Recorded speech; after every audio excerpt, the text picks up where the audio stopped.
Hello, pretties. Welcome to the store. I'm so happy you're here because today I'm going to talk about brands that I only own one product from. And yeah, there's different reasons why I only own one thing from these brands. Some brands I actually do want to try more from, and then there's others that I really don't, and I just want to get rid of those products. So I just want to talk to you guys about it. I've different seen a couple of different YouTubers do this video before.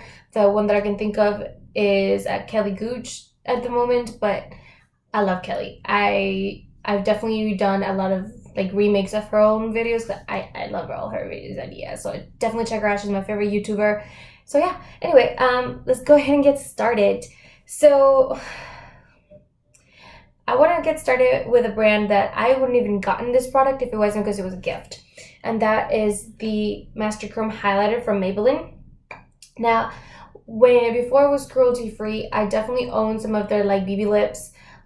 It's kind of like a tinted lip balm. They're super nice and nourishing, and kind of depending on what shade you get, they can be pretty easy shades to use. They're kind of light colors, or you can get some more pigmented ones.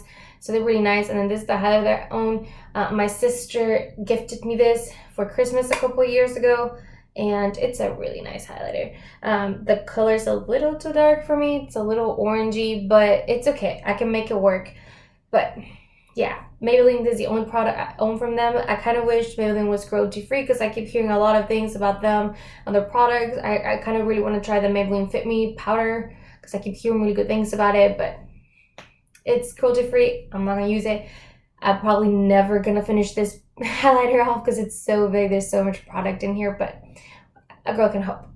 Another highlighter is the Wet n Wild highlighter. I have very little left. I am planning on finishing this highlighter by the end of the year, and it's a little bit similar. This is actually a really good color match for me. It's the one right here. Wet n Wild is no longer cruelty free. I actually used to own quite a bit of products from them, but I've slowly been finishing them up and getting them out of my collection, and this is the last one left. Yeah, I'm actually very disappointed. I like their stick foundation. I wanted to try their powders. I heard the cushion foundation's pretty good. So there's a lot of things that I wanted to check out with them that I unfortunately won't have the pressure to anymore, and it's disappointed. On that same realm, I have Physicians Formulas. This is the foundation that I'm using in my Partners in Cream project pan. I really want to finish it up. I've had more products from them.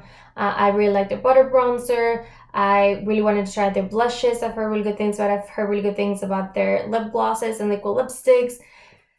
And unfortunately, Physicians Formula is no longer cruelty free, so I no longer support them. I'm almost done with this foundation, and as soon as this is done, they're done. That's it. um, let's move on to, or let me go back to highlighters. I have another highlighter from Fenty Beauty that I didn't talk about, and this is the mini in Hustle Baby. I actually really love it. It's super intense. It's very similar to the other ones. I mean, I feel like with highlighter, you can't really tell. There you go. Like the difference in color, they kind of all look the same. It's a really good match for me, actually. I actually had bought this as a duo. We came with the Fenty lip gloss, the original one, and I finished the lip gloss off a while back, and now this is all I have left. So yeah, this is all I have left. I actually really enjoy this highlighter. I do want to pan it sometime in the near future. It's a small. It only has 0.07 ounces. So this has just as much product as a Super Shock shadow does. So I definitely think it's doable to be able to finish that up.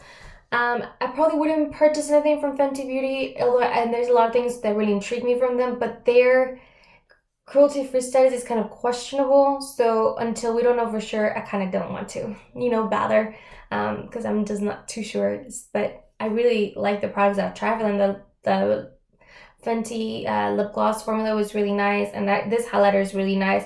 I tried their illuminating foundation, and I found it to be a little too dry for me. I have very dry skin, so it wasn't, hydrating enough. I haven't heard the greatest things about the eyeshadow formula, so that's not something I want to try, but I do want to try the liquid lipsticks. But it's just, I'm curious about the brand, but since I'm not sure, I just don't want to bother. Supergoop, this is kind of random, but I only own their sunscreen. The reason for it is because I kept hearing this is one of the best sunscreens that's out there. Actually need to buy a replacement pretty soon, but I unfortunately don't know that I would buy anything else from there. Nothing else from their line really appeals to me or catches my attention, which is the same thing that I can say from Urban Decay. I only own this one lip gloss, and I'm almost done with it. I mean, lipstick, and I'm almost done with it. This is the shade right here. It's really pretty. It's called a comfort matte, and that's exactly what it is, a comfortable matte. I wouldn't call it, like, I wouldn't say like completely matte, but it does kind of stay a little tacky still, which I think that's what makes it comfortable. It's really, really nice bullet lipstick. I like the formula. I would consider buying another, more things from them, but it's just nothing about this brand catches my eye, and I do feel like they're overpriced for what they are, because although I do like this, I don't think this is necessarily better than the ColourPop bullet lipsticks. So it's like, why would I spend $20+ on this lipstick when I can spend $7 on a ColourPop one? Which is like, I just feel like they're overpriced for what they are, which is why they don't catch my attention. The only thing that I've considered buying is the Born to Run palette, but even then I've heard like different opinions on it. Like, some people say it's really good, some people say it's not as good, which I'm just like, I don't want to risk it by buying something that I may not love. So this is the only thing I own for Urban Decay, and it's probably going to stay that way. I honestly think that once I finish that, I'm probably not going to repurchase anything from them, but maybe if there's a really good deal on the bullet lipsticks, I might consider buying a shade or two. Who knows? On that same realm of bullet lipsticks, I own this from Blackheart Beauty. This was such an impulse purchase for me, which is weird because I don't usually do a lot of impulse purchases, but I bought this and a black lipstick from them, but I recently declared my black lipstick, so this is all I have left from them. And it's like this really pretty wine color. I don't have that much left. I actually used quite a bit up, but it's really, really pretty wine color. The formula is not horrendous. It's not a favorite formula. It's just a little too thick, if that makes any sense. But I randomly bought this at Hot Topic. I think this is the Hot Topic brand. Okay, so it was really random that I bought this, but the shades just attracted me, and I really wanted that black lipstick. That's really what caught my eye, and I think they were on sale, so I had to buy a second one, so I decided to go for that one. So yeah. So next thing, because everything else is eyeshadow, so this is the last non-eyeshadow product. I'm just gonna go with that, and this is from Milk Makeup, and it's the liquid cream bronzer from them, which I really like. It's super blendable. It's really easy to apply and just kind of work it in. I really love this product. I do want to try more from them. I know that Milk Makeup has like a little like deluxe size sample set for Sephora's birthday gift. I think I'm probably gonna get that because I'm not interested in the other two. I think one of them is like lotions or like body lotions, and the other one's like things for the shampoo and conditioner, which I don't mess with my hair, okay?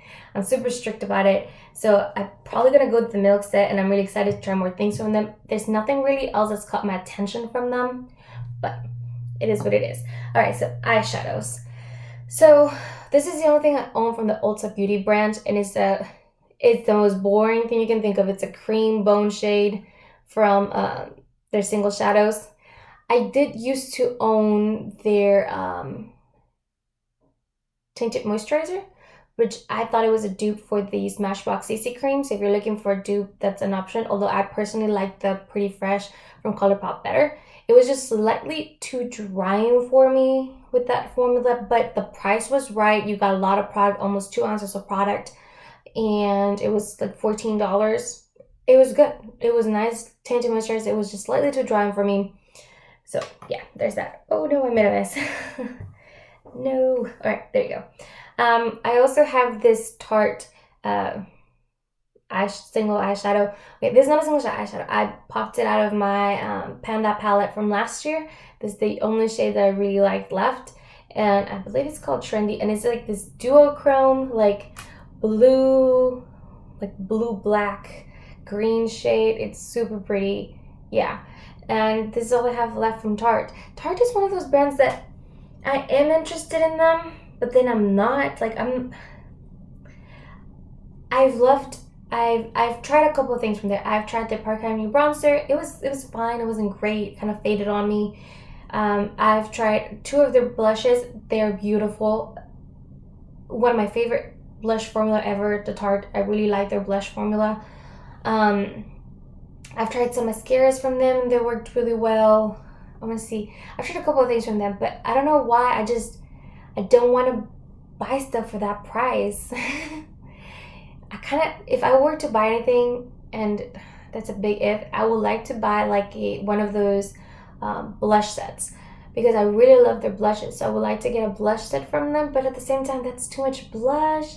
The possibility to be going through them is really hard, and it's really like hard pressed pans. So it takes a long time to go through them, especially like even those mini ones. I've owned 2 minis, and it took me all of last year to finish both minis. They're so difficult to go through, and they were only 0.05 ounces of product in those minis, and it took forever. So, you know, yeah. I don't know that I would buy something like that, but I do like things from the brand. I think it's a very fine brand. Nothing really sticks out though, and they're a bit expensive.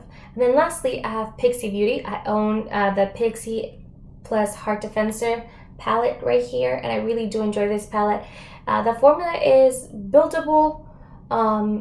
It doesn't have that pigment straight off the bat. They are kind of pretty powdery, because I've only used this a couple of times, but I don't know if you can tell, but there's already some pretty big, no, well, not pretty big, but there's some significant dips. But I've only used this a handful of times.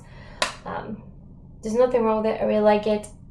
I've said it before, but I really wish this brown was slightly deeper because it's a little too light. But in that, things I find like everyday palette, I really enjoy it. The only reason I even bought this was because of Heart Defensor.